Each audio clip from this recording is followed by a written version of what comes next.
Tapi kalau dia buat tapal kuda dari besi yang jumlahnya sama, dia mendapat hasil lebih dari harga bila besi itu di kilo. Betul? Iya. Kalau dia buat sekrup, atau dia buat paku, dia buat jarum, dengan dia mengolah, maka modal dasar itu bertambah daripada cuma dijual begitu saja. Ibu-ibu pun pintar. Dia mengolah tepung yang cuma harganya cuma berapa, dia beli, dia olah jadi kue, ya, jadi jenang grundul, jenang grendul apa jenang apa, Mbak Natalia bikin itu, diolah, dijual, lain nilainya, jadi bertambah. Demikian hamba-hamba yang akan dipuji oleh Tuhan.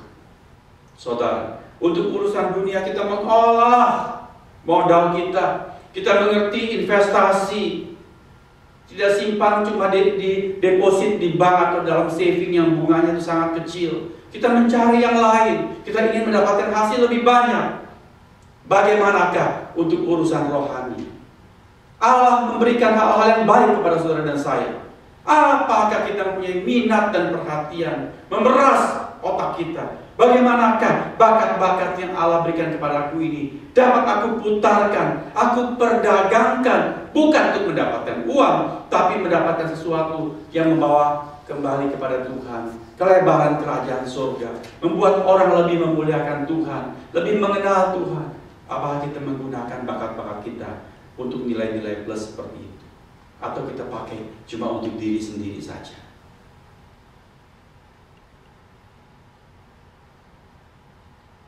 Saudara mungkin berpikir, mengapa Tuhan tidak memberikan talenta rata?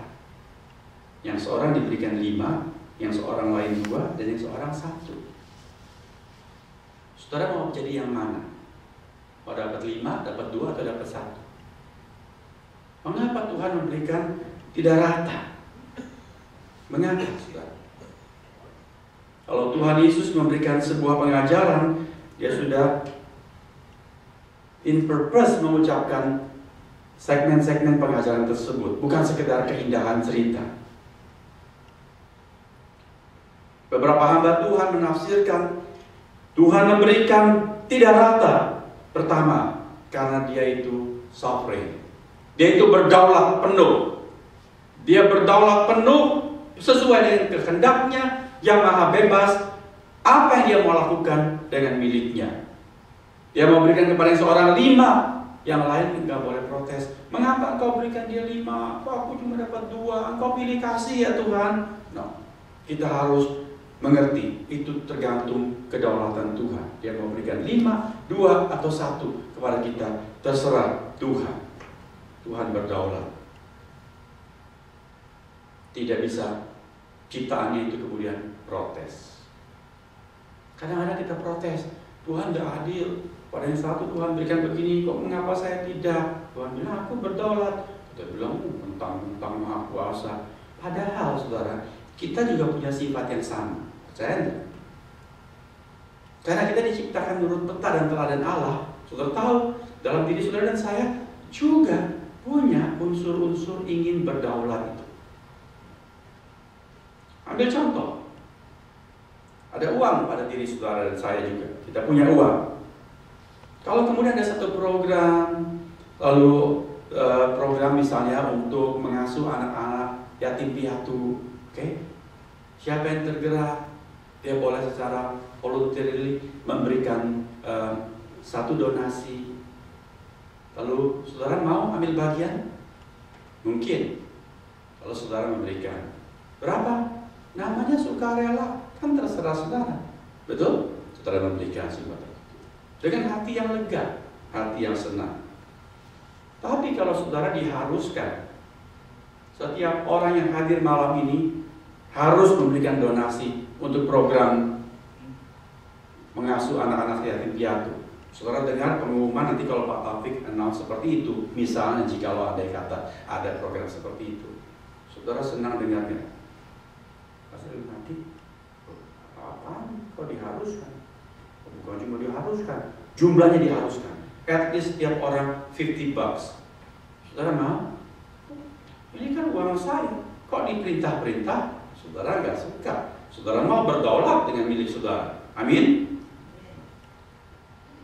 Mengapa Tuhan tidak boleh berdaulat atas miliknya? Bahkan semua yang terbaik memang milik Dia. Jadi pertama adalah kedaulatannya, maka Dia memberi sesuai dengan kehendaknya. Yang kedua, Allah itu pecinta keberagaman. Allah itu bukan Allah yang mencintai keseragaman. Dia suka yang keragaman. Saudara lihat bunga di depan, meskipun ini cuma bunga kertas atau bunga plastik, ada berapa warna? Itulah Allah kita. Dia mencipta alam semesta ini sangat variabel sekali. Ya, ada hijau, ada pink, ada kuning, ada putih, dan semuanya menjadi indah. Heran, coba kalau kita pakai baju kuning seperti ini, saudara lihat ini apa namanya ini, selempang ini, kelihatan itu ada rumbai-rumbainya, kuning dekat orange, itunya hijau seperti itu. Kalau saudara pakai baju orange atas bawah hijau, saudara mau pakai? Ya? Wah, memang kita kesebelasan berhasil. Sepak bola berhasil, seragamnya kayak gitu, kita nggak mau. Tapi heran, ketika Allah menciptakan alam semesta, warna orange bertemu hijau itu menjadi indah. Segala sesuatu itu menjadi serasi. Allah mencintai keragaman. Wajah kita aja nggak ada yang sama. Dalam ribuan tahun, bahkan sampai akhir zaman, tidak akan ada orang yang wajahnya persis seperti saya. Percaya nih, saya ini paling ganteng seluruh dunia. Sebab cuma satu yang wajahnya seperti saya. Ya, Tante Dina itu paling cantik seluruh dunia. Sebab nggak ada yang wajahnya seperti Tante Dina. Tuhan mengatakan setiap orang itu spesifik. Heran, nggak habis-habis. Bisa aja dia menciptakan setiap orang wajahnya baru. Luar biasa dia menciptakan manusia. Sementara hewan, kadang-kadang begitu lahir, anjing misalnya ada 5, sudah sampai bingung kalau warnanya sama semua, ini yang mana? Wajahnya semua mirip, semua sama. Burung sudah lihat semua wajahnya sama. Tapi kita manusia, setiap orang spesifik. Luar biasa Allah. Lalu dalam alam semesta, Dia tidak menciptakan semuanya itu burung elang, burung Raja Wali yang gagah. Tidak. Mengapa? Kalau semuanya burung elang, memang gagah, memang hebat, tapi tidak ada bunyi-bunyi yang indah. Betul? Sebab burung elang suaranya cuma wit, wit, membosankan. Dia ganteng, dia gagah, dia kuat, tapi dia tidak melantunkan suatu keindahan. Kalau saudara lihat, Tuhan menciptakan burung-burung kecil yang kalau menyanyi begitu indah. Padahal kekuatannya tidak seberapa. Itulah keperbagaian Tuhan. Di laut tidak semuanya itu ikan paus, tapi juga ada ikan teri. Kalau semua ikan paus, ada tempat-tempat yang menjadi mubazir, tidak bisa dimanfaatkan. Betul? Di bawah dasar laut ada gua-gua yang kalau ikan paus mau masuk nggak muat. Allah bilang, sayang space itu nggak dipakai. Lalu Dia menciptakan kerang-kerang kecil, udang-udang kecil, bunga-bunga karang, ambil tempat di situ menjadi indah. Allah itu pakarnya dalam keragaman mengisi tempat-tempat yang orang bilang, wah nggak bisa pakai buat apa-apa. Tuhan menggunakannya untuk sesuatu yang bernilai. Oleh sebab itu Dia memberikan 5, 2, dan 1. Sebab yang seorang punya bakat begitu banyak. Kalau dia mengelola gereja, dia bisa mengelola satu mega church. Tetapi ada gereja-gereja di desa-desa yang anggotanya cuma gak sampai 50. Kalau orang berbakat 5 talenta itu ditaruh di gereja kecil itu, sayang-sayang dia itu.